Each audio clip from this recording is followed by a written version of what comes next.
Welcome to the Resiliency of the Human Spirit podcast, where we share all about human triumphs for the collective's healing and empowerment. I am your host, Priscilla Hanley. My guest today is Christina Smith. Christina is a life coach specializing in confidence and self love in midlife so that women can finally truly like themselves and how they show up for themselves and their relationships. Her focus is on helping women empower themselves so they can make their second half the best half by dropping the people pleasing and perfectionist narrative and stepping into desire, authenticity, and joy. Christina is also the author of Inviting Shift, a seeker's guide to embracing transition. Without further ado, I'm going to bring Christina on right now. Hi. Hi, thanks for having me on your show. Thank you for joining us here today. So, Christina, we connected a few months ago Hmm. where you shared your personal journey and more specifically, your journey with forgiveness. Hmm. And I am so glad we're going to have this conversation today because for me personally, I feel there's a lot of anger and angst in our society today. So, this topic that we're going to touch on today, I feel it's very timely and it's very important for our society today. So I just want to go ahead and get started and ask you to start sharing your story with our audience on your journey, your personal journey, and also your journey through forgiveness. Yeah.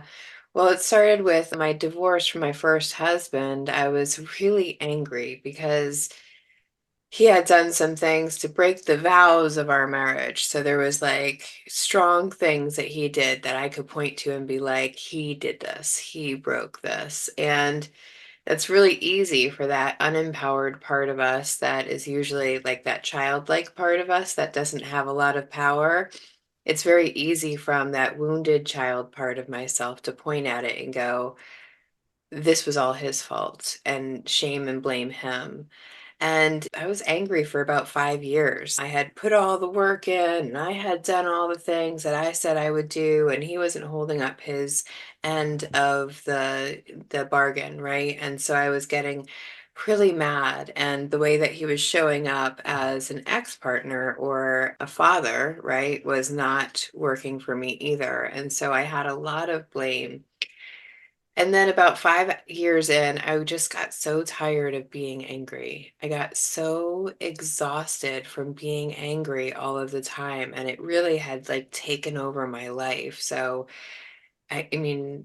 just thinking about 5 years of being really, really angry, it was so much energy that I was wasting doing this thing that I didn't want to do rather than putting it where I wanted to. So I started doing a lot of work. I read the Eckhart Tolle book, A New Earth, Awakening to Your Life's Purpose. And in it, he says, the truth doesn't need to be defended. And man, I thought about that quote for a really long time. Like I had been going around trying to make everybody see how this wasn't my fault and this was their fault. And he, he was doing the same thing, but in vice versa. And it was just like, wow, like I don't need to tell anybody that the sky is blue. They can tell me it's purple, and if they want it to be purple, it's going to be blue regardless of whether they say it's green, purple, black, white, right?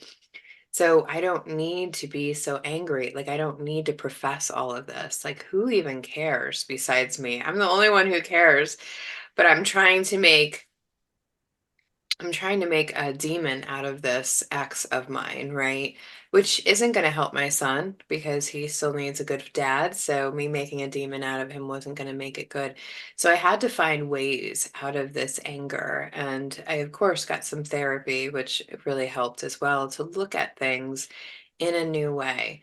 And what I thought at first was like, when we talk about the word forgiveness, I was like, oh, I don't want to forgive him. Like, I don't want to forgive him. He did these things that were wrong and he promised he wouldn't. And time after time, he just made promises that were never kept. And I don't want to forgive him. But what I started to realize was not forgiving him was killing me. It was killing the way I was showing up as a mom. It was killing me how I was showing up for myself, how I was showing up at work. It was like invading all of these spaces. So I know that we can think that, oh, forgiveness is like weak. It's like giving up our end of the argument. But for me, my first forgiveness was about forgiving myself. Because the truth was, I was really mad. I saw all the red flags and I was like collecting them like they were Pokemon instead of going, hey, maybe this isn't a good sign. It like reminds me of the new Taylor Swift song that's like, I can fix him, really, I can. No, no, I couldn't. I couldn't fix him. And that's what I was even more mad at when I really uncovered it. I wasn't mad at him. I was mad at the fact that like I saw the things and I let him say things to me to convince me otherwise. Like his words and his actions weren't adding up. And I was allowing myself to be taken over by his words rather than actually seeing the red flag and going, no, this isn't for you, Christina. This isn't going to work out. This isn't the relationship that's going to work for you. And so it was really started with a lot of forgiveness for myself. And when I was done with that, I realized I didn't really have much to forgive him for. So that's a very long story. Hopefully that answered the question. But for me, yes, forgiveness was very much about me. It's not about anything I'm doing for him. I don't think I've even ever said to his face that I forgive him. It's really about a shift that happened within me and going, right, the way that I can protect myself in the future is to see the red flags and pay attention to the red flags and then understand that that's probably not the relationship for me, not try to force this thing or listen to some fantasy that someone's telling me and then believe it without actions really adding up and matching. And so, yeah, I think so many times we think we're mad at someone else because we're shaming and blaming, and really, it's ourselves that we're mad at. Good point. I feel like a lot of people in our society, they have a misunderstanding on what forgiveness is Hmm. and what forgiveness is not. So, with you having gone through the journey of forgiveness, can you share with our audience today what forgiveness is and what forgiveness is not to you? What did it mean to you? Yeah, I know for some people, they think like forgiveness means that I'm friends with my ex-husband now. I am not. I am not friends with my ex-husband. In fact, the last few years that my son was a teenager where I had to communicate with my ex-husband, it was really logistics over text. I didn't want to have phone calls because to me, he's a perpetual liar. So he's going to keep lying. And I don't like to be on the phone thinking, why is he telling me this? And is this even true? And all of that questioning that goes in my head. So just because I've forgiven him and forgiven myself does not mean that I've forgotten, does not mean that I'm suddenly going to be like, oh, he doesn't lie because I've forgiven him. No, he's still who he is. And I can keep myself safe by creating a wall there and, keeping some distance, but I just don't have to be mad at it anymore. I just don't have to carry around that negative energy that's eating at me, that when I see him, I just like, think about things that I don't normally think about, like negative things that I would never think about, judgments, all of that. I've just let that part go. I've allowed his truth to be who he is, and he can be who he is. But we're not going to be friends anytime soon. That's not what forgiveness means. It doesn't mean that we go right back to the relationship we have. That trust is broken. I forgive him for breaking the trust, but the trust is broken. And so I think for us, we have to imagine forgiveness for me was really about letting go of the negative energy that surrounded it and just accept what is. This is who he is. So I can I can only trust him this far, and then I don't know what I can trust that he's going to show up exactly how he did in the past probably. People change, and for me, forgiveness is I'm letting go of the fact that you did those things. I'm letting go of the emotions that are attached to those things that you did. And I'm still not going to forget that you can do these things, because then I'm not keeping myself safe and I could easily fall into all those red flags again, right? Into a new relationship. So it's really about, I love what Tupac Shakur actually said. He said, just because we're not friends anymore doesn't mean that I don't want you to eat. I just don't want you to eat at my table. And Mhm. that is exactly where I stand with my, like, I want him to have a great life. I want my son's father to have a great life. It just doesn't have to be in connection with mine. Mhm. Yeah, so it's not, yeah, we're not friends. You don't have to be friends with everybody that you forgive.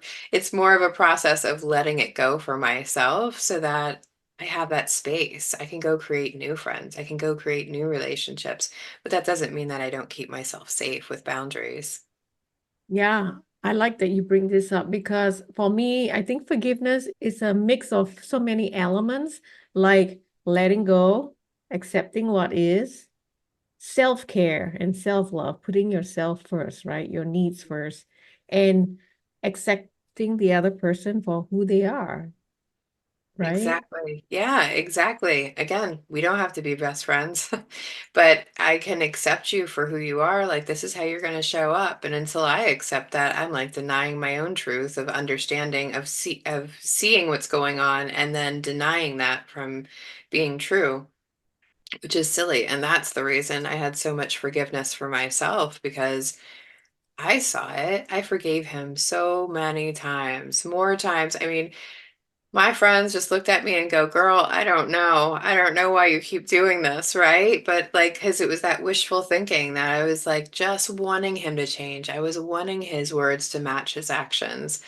even though I knew that they wouldn't. And so at some point we kind of have to take that responsibility on ourselves and go, well, like they say, fool me once, shame on you. Fool me twice, shame on me. Like, fool me 100 times, shame on me. Like, I Right. am the one who has to make a different decision there. And so, yeah, I really had to go through forgiving myself. And I mean, I'll also be honest, even though I didn't technically break vows, there were ways in which I was contributing in our marriage to it being a really garbage marriage. Like, there was ways like passive aggressiveness and snarkiness and sarcasm and nagging and all kinds of ways in which I tore up our relationship too. It just wasn't as visible as the things that he did. Right. You know, when somebody brings out the worst in you, it's really a good heads up that you know what I mean. It's not Mm. for you. Like you need to Hmm. just take stock that it's not for you and put your needs first and try and move on to something better. Yeah, most of us don't like to show up passive aggressively, right? Like, we don't like to be naggy. And when I feel like I have to show up that way, that's a really great point that I might want to relook at. Like, is this the right relationship for me to be in if I have to show up? I feel like I want to show up in ways that I normally don't want to show up. So, yeah, if I'm showing up that feels really, really icky and away from my intentions, then absolutely true. We should look at the relationship and what's going on in it, that we can't be authentic, that we feel like we have to, mm, come up with the pointing of the fingers or whatever that is, that poking of each other. So you talked about self-forgiveness a little bit ago. Like I said, we have a lot of anger and angst in our society. That's my perspective.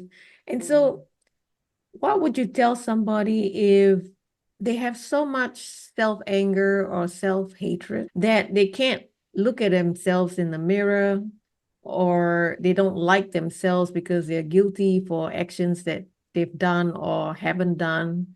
What advice would you give to somebody to try and help them to navigate this journey of self-forgiveness? How do you even start Yeah. self-forgiveness when you're in that space of self-loathing?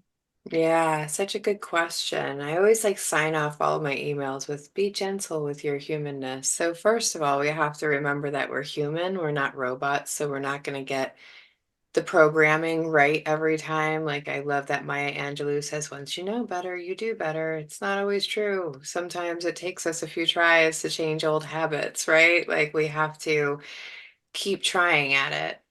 So, self-forgiveness for me, mirror work can be really hard, especially when you're in self-loathing. So, I would actually start with something a little simpler, which is get a picture of you as a little kid and really look at that little girl and know that your self-loathing is about that little girl, right? So she's the one who's taking on all this energy, right? Because our wounded self is the self that we're in when we feel disempowered. And usually when we're feeling disempowered, we start blaming ourselves and shaming ourselves and telling ourselves that we're bad, something's wrong with us, all of those other messages that come with shame. But if we can look at that little girl and imagine her with us, right? That inner child of us, it's harder to be mean to her. So imagining that you are, that when they say reparenting, that's what they mean is like you're taking out your own perfect mother archetype and you're mothering that little girl and you're saying, wow, it's just really hard. Humaning is really hard, and we're going to make mistakes sometimes. And so, we can forgive ourselves. We can let go of that. We can shift it into guilt because usually when we're into self loathing, that's shame. Like we're so far into who I am is wrong, not just what I do. And what we have to remember is like, every single one of us on the planet, even Gandhi and Mother Teresa, have had like problems, they're imperfect. We're going to show up in ways that we don't want to show up sometimes because we're in reaction to human emotion, which is not something that robots are programmed to have to deal with, right? We have to deal with that. So, reparenting ourselves, seeing that little piece of us, that little Christina, and having a conversation with her about things, I tend to be a lot more gentler than if I'm, screaming at the woman in the mirror. So that's where I usually start with my clients is like, how can we start forgiving this little girl and allowing it to be okay for her to enjoy her life, even though we have made mistakes, even though we have done things that we're really ashamed and embarrassed of. I just did a life review in December with a friend. I was going through all the decades of my life and looking at all the stories as a big picture. And I was like, "Ooh, how cringy my 20s were." Like, so cringy.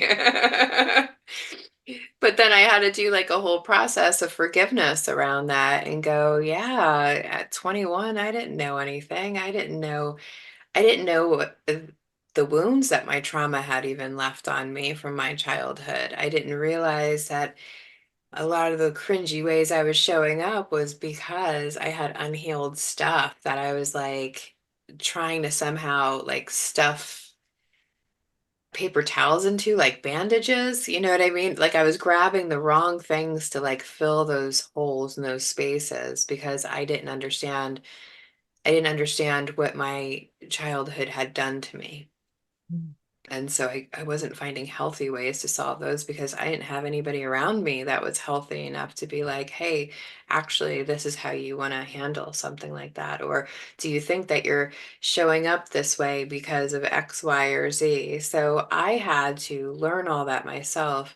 So for me, it was like I had to go back when I did my life review and do a lot of forgiveness through the decades of like, and it really shouldn't be anything anybody needs to forgive because it's just normal. Like this is, I think we've all done things when we were children or even in our 20s that we wish we could take back or do differently. And that's normal. Like normalizing the fact that we make mistakes, I think is so important because we have this really beautiful social media and Instagram pictures of other people's lives. And it's like, we're comparing our behind the scenes with their, final cut, basically. And that is crazy, but it's so easy to do. It's so easy to compare and go, oh, well, look how beautiful and the places that they go to and the things that they have and the way they're always so happy and feel so good. Yeah, when you cherry pick one out of 1,000 pictures, you sure are all of those things, right? Right. But we're seeing our everyday and going, why isn't my life like that? Their life isn't like that. And I think that we forget that, those people are also making mistakes and having to apologize and make up for them and forgive and do all of those things. We just don't post those things all over Instagram because they're not as pretty. Yeah, good point. Because we really don't know what's happening behind closed doors, right? In other That's people's right. lives. What they project out may not be accurate. It might just Mhm. be a front that they're putting for social media. But then when they're off social media, they're probably, who knows, having issues Yeah. with forgiveness or having issues with self-loathing. We just don't know. So many things. I mean, how many times do we hear about like, oh, there's this preacher, oh, and he hires prostitutes. Like, I mean, so we find all of these things and we like somehow think that one version of it is perfect. And it's like, no, one day my new husband, my beautiful husband, he was like, Christina, why do you need to have everything perfect? Who's getting it 100% perfect? And I sat there and thought about it for a real long time and I was like, oh, nobody has it all perfect. Like once I really thought through it, I was like, wow, that's just a story I'm telling myself that other people have it right and I have it wrong. And what is that but a story to make me feel bad about myself? So really look around. We're all human. We're all great at some things and not so great at other things. And we all make mistakes and we all need forgiveness. Yeah. So I want to shift now to ancestral trauma and mirroring patterns. So I can safely say that a huge chunk of the human race, a lot of people have grown up in households that are dysfunctional, Mm, right? And so, for example, if we see our parents having a dysfunctional marriage while growing up, we absorb that kind of energy, that kind of patterns. And then when we're adults, we're repeating what we've seen during childhood. So mhm. I want to ask you, what are your thoughts on how we can be more conscious Mm. on the patterns that we're exhibiting in our life? How can we be more conscious to know what's ours and what's not? And how do we resolve this issue? Yeah. I think we start like we were mentioning before, we tap into the places that feel right for us. I think that we know when we're repeating it, like my mother was very controlling and naggy because she wanted everybody to do things at a certain time, a certain way, and there was a lot of control around it, and it would make her crazy because she would constantly be nagging. And I remember getting to that point in my first marriage and being like, this isn't who I want to be. But I had these beliefs that I had these very black and white beliefs that were passed on to me from my parents' trauma that if it's not this one way, which is right, it's wrong.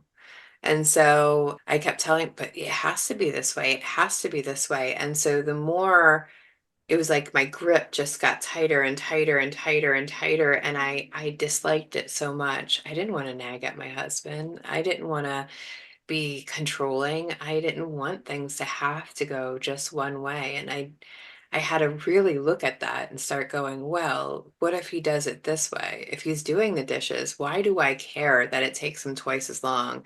And this is something that happens in my second marriage now. Like, why do I care if it takes him twice as long if I'm not washing the dishes? Why do I even care how he does them? Like, let him stand on his head while he's doing them. Why does it matter?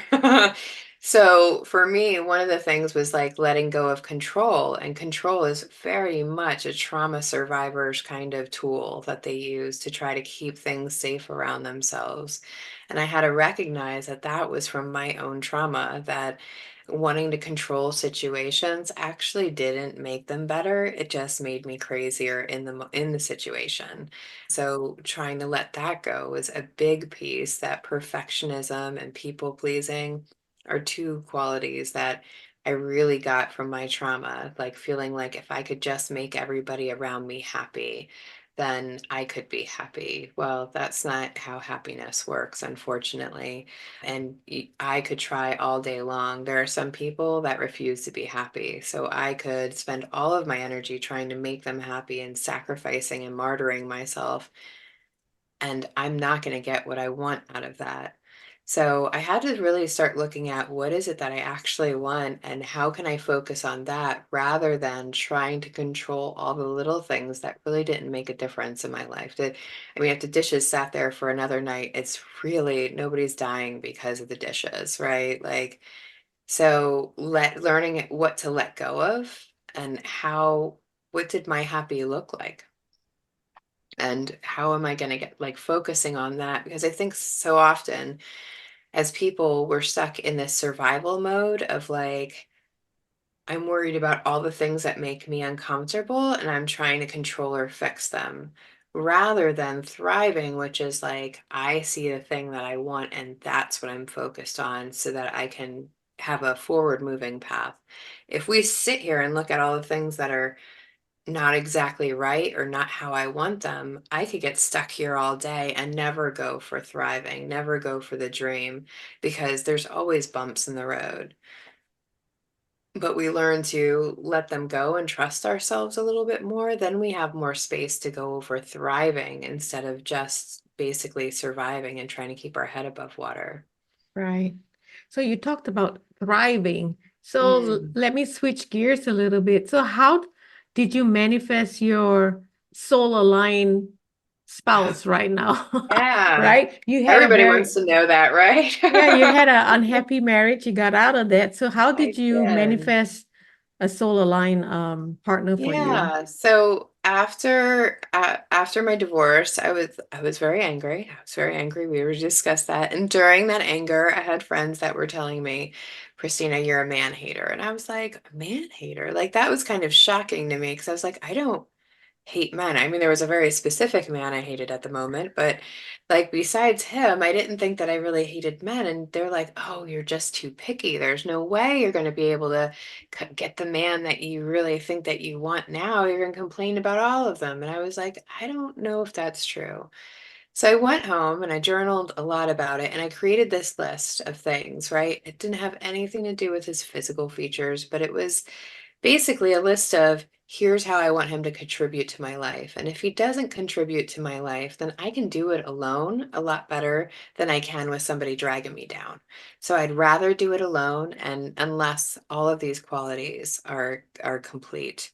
So I don't know, I kind of thought, well, maybe I am being picky and I don't care. Like if I can't have this, I don't want it because that's the only thing that's going to be able to be helpful. And I completely forgot about the list. And then a few years later, my husband and I were moving in together and this list came up and he checked every single one of those boxes. And I was like, see, I wasn't being too picky. That is exactly what I wanted. So I do believe, like, and I've always kind of been against the woo-woo. I'm more scientific based, but I do believe that when you get really clear about what it is that you want, and you're not willing to overlook red flags instead, that you actually can get what you want. But it's that desperation. I think that at least when I was younger, and some women, as they even get older, they become more like attached to relationships that aren't right because they're afraid that there's not going to be another one, or this is their only chance, or whatever. And we tend to overlook all the red flags. And it's so silly because it's like, we know that long term that's not going to be very helpful, but we're kind of like, I hate using the word desperate, but we're kind of that's where we are. We really want something so bad that we kind of want to fit this square peg into a round hole, and it just doesn't work that way. And because I had refocused instead of looking for a man when I found my husband, I was really refocusing on how to create the most stable life for my son. And that's all I cared about at that time. And so when he came along, it took a good while for us to start dating and stuff, even though we worked in the same company in different divisions, because I wasn't that's not what I was dying for. That's not what I was like, oh, this will be the end all be all. It really stopped becoming my one focus. And I was just focused on building a good life. And did that include having a great husband? Sure, if it fit. So, yeah, it was just really perfect that he came along. And then, like, just months later, I was looking at that and I was like, oh, look, see, I'm not a man hater. I got exactly what I wanted. And I think that that's really important for people to think about is like there should be a non-negotiable list. And no, here's red flags I am never willing to overlook. Never. Because it's never going to turn out in a way that I am going to benefit. So, and again, this isn't about physical. I don't want people getting so picky that they're like, he's got to have brown hair and be 6'3" or above. Like, because maybe that works for you. I mean, try it. But for me, it was more about the qualities. Are they contributing to my life? And if not, then why? What's the purpose? I could do it better on my own. Yeah, I think the law of attraction worked for you because you put everything down on paper and then you just let it go. You didn't Mm, harp on it. You said to yourself, this is what I want. If I don't get it, that's okay. I'm okay on my own. And I think that's the magic right there. That's why you mhm, got what you wanted because you just kind of like let it go and went on with your life and not obsessed about it, right? yeah, or projected it onto every man that I met, right? Because there's so many people that they'll find ways to justify that list. And instead of actually, when they know that it really doesn't fit. And that's really the thing that we try to shove things in where they don't belong, and then we're never really going to be happy from that. Yeah. So I want to just circle back a little bit. You talked about really being angry at your ex-husband and also being angry at yourself. So Mm. what were some of the techniques or practices that you did for yourself to help you get through your anger or manage your anger in a more effective way? Mm-hmm. Yeah. Well, one was seeing that little girl, right? My little inner child, and going, wow, I don't really want to be mad at her. She didn't know better. And I know that we're like, oh, but I got married in my 20s or 30s. But she didn't know better either. It's just harder to have more compassion for somebody who's 20 or 30 than it is for an 8-year-old child, right? So, really learning how to have compassion for ourselves and understand that we make mistakes. And sometimes when we make some mistakes, we really hold strong to them because we don't want them to be mistakes, and forgiving ourselves for all of that. The other things around the anger was for me, I had been angry so long that I was like starved for any other feeling. And so I let myself feel those feelings. And what I realized was underneath all that anger, I wasn't really angry. I was really sad. I had a lot of grief that the marriage was over and that I had even allowed myself to go so deep into the marriage when I knew that I probably could have left many, many times. There was a lot of fear that my life was not going to look the way that I had planned it in my head. There was a lot of fear for raising a child as a single mother. And all of that fear was creating the anger because I believe anger is like a feeling of stuff isn't turning out the way that I want it to, right? That's like the end all be all of our suffering is like the world doesn't look the way I planned it to be. And so I'm having a really bad reaction to that. So there was shame underneath that. There was, I mean, all kinds of feelings that weren't necessarily anger, a lot of grief that I just didn't want to face. Because I'm that strong, independent woman, I can't just be sitting around crying all the time. But I needed to. I needed to sit around and cry sometimes and really grieve the fact that all the dreams I had to put down. And so, one exercise that I often share with my clients now that they can do is a dream funeral. Like, like quite literally, get yourself a little box and write down all of your dreams on little pieces of paper that you know are no longer going to come true and put them in the box. And you can either cremate it, you can bury it in the backyard so you can keep adding more stuff to it, but like really having a ritual around taking that into your body and saying, here's the beautiful life I had dreamed, and this is not what it's going to look like. And I'm letting go of that. I'm letting this dream die so I can create space for new dreams that actually might be more true, that might be more in alignment with what I want now that I'm a little bit wiser and older.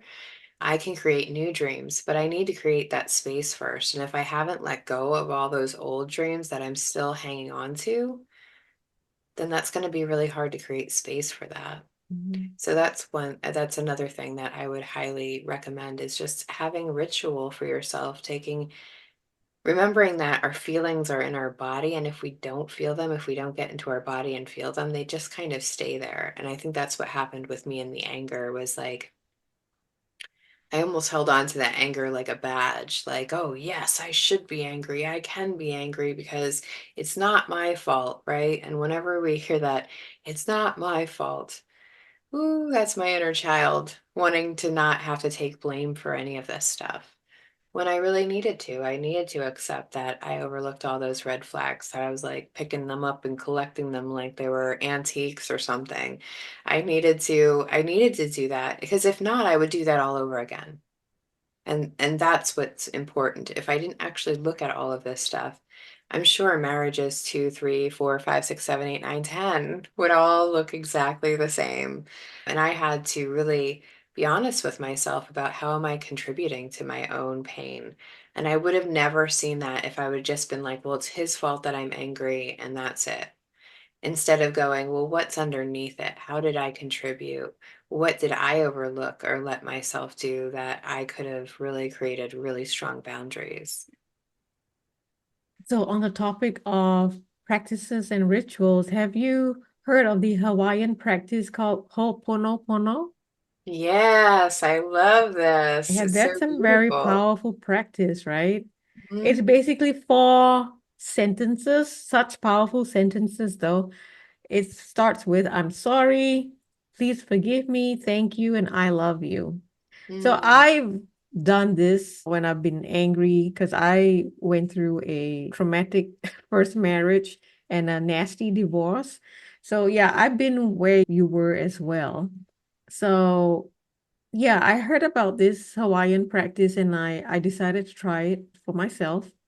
And I gotta say, wow, it really does work. I think it's just kind of shifts our energy field or something. I don't know. mm, It just releases the charge for me anyway. When I did that, I continuously did that for about a week or so.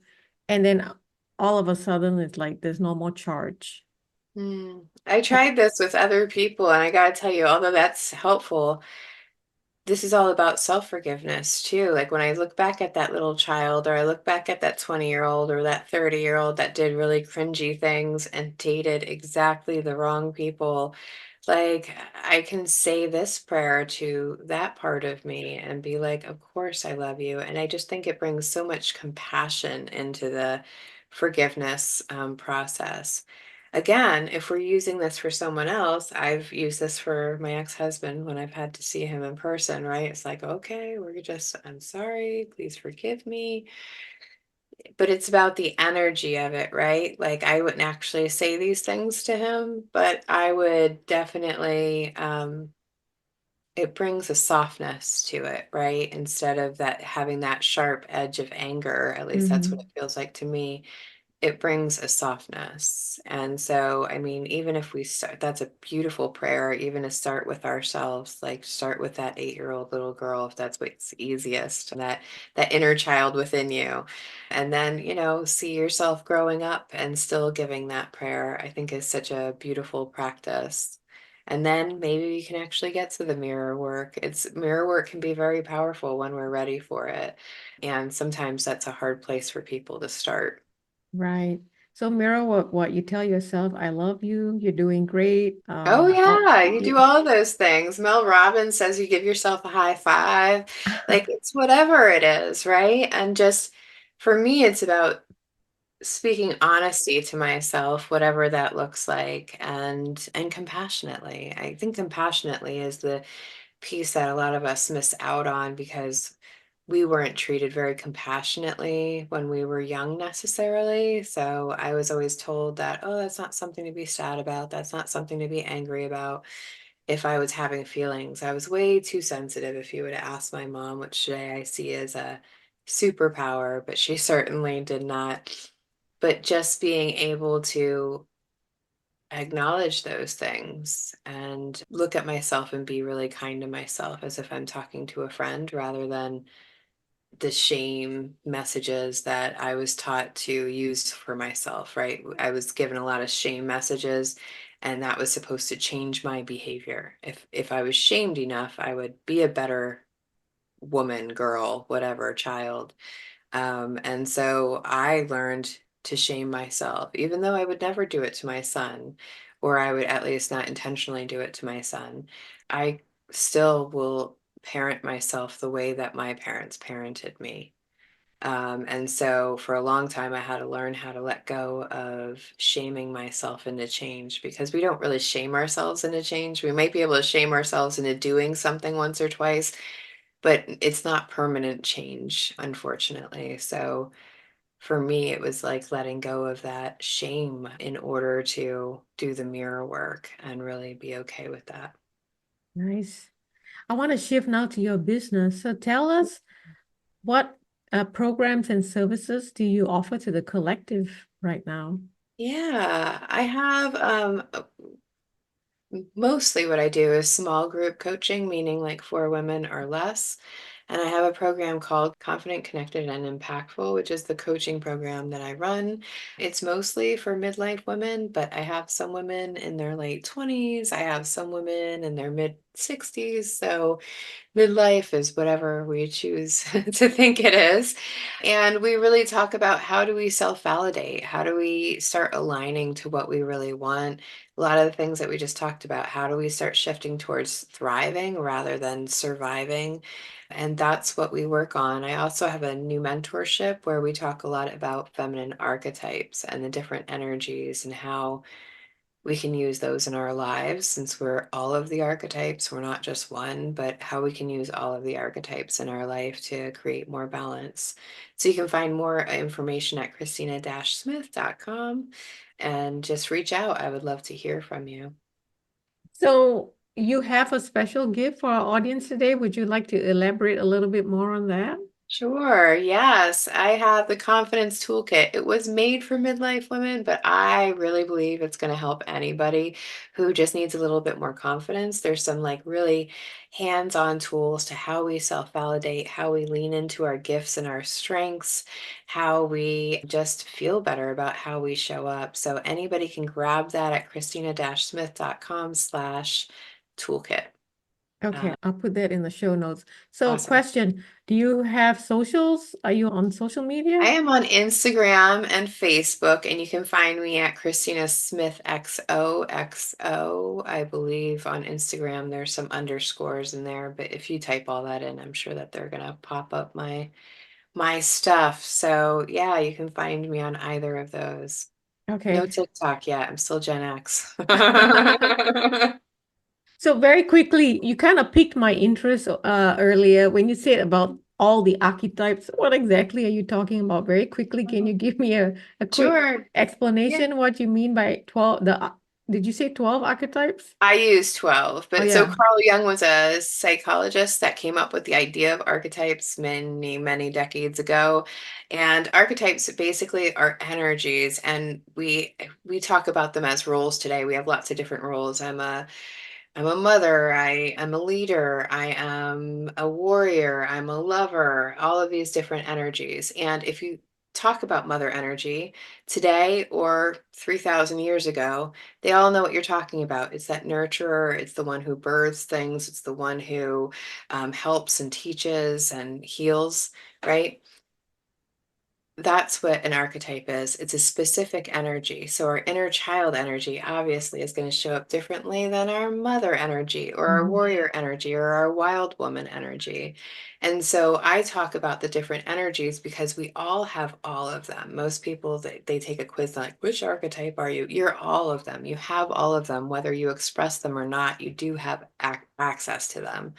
And so archetypes are a way where we can start pulling away all those voices in our head and trying to understand why we have so many conflicting thoughts, it's because the different roles and the different parts of ourselves all want something different. My warrior wants to be productive. My lover wants to just lay in nature and watch the animals. Like they all want something different. And so when we find the best way to balance them for ourselves, then we have a lot more harmony inside and we can have a lot more confidence. So that's what I work with the archetypes in that way. And so in our mentorship, we go deep into one archetype each month. And this month we're talking about the crone, so the wise old woman, and Mm. what she means to us in aging and intuition and inner wisdom and all of that stuff. Wow, so cool. Yeah. Okay, so we have a couple minutes left. And so I have a signature closing question here that I ask all my guests. And Okay. so I'll ask you the question right now. What is your closing message for humanity to help in our collective healing and empowerment? Hmm. I go back to be gentle with your humanness. If we just we are too tough on ourselves and each other, and we forget that we are very human. We have things that robots don't, like emotions and inner wisdom, intuition, instinct. All of those things are really, really important. I know that we jam them all into like a feminine energy, but that feminine energy really important. So have some compassion and kindness for yourself, because the more that we have for ourselves, the more we can also give to other people. So that would be my closing message. I love that wise words. It all starts with us, right? Yes, exactly. Yeah. And the more we can do for ourselves, the more we're going to have for other people too. So, yeah, be gentle with your humanness. It's humaning is not easy. No, it's not. But the thing is, we all chose to be here in Yeah. this human life, right? Well, So yeah, I'll we're tell you here for a that. reason, a higher purpose. Yeah, exactly. Yeah. And so just being kind to ourselves, but we are also creating more opportunity and opening for us to see what that purpose is.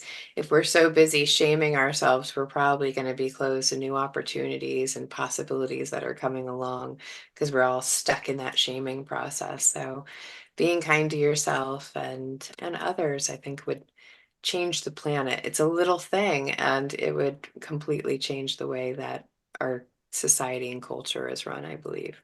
Oh yeah, I totally agree. Thank you, Christina, for being here today and for sharing your wisdom and for being so open and vulnerable with me and our audience today. I really appreciate it. For everybody who's watching and listening, thank you for your time. And until next time, bye for now.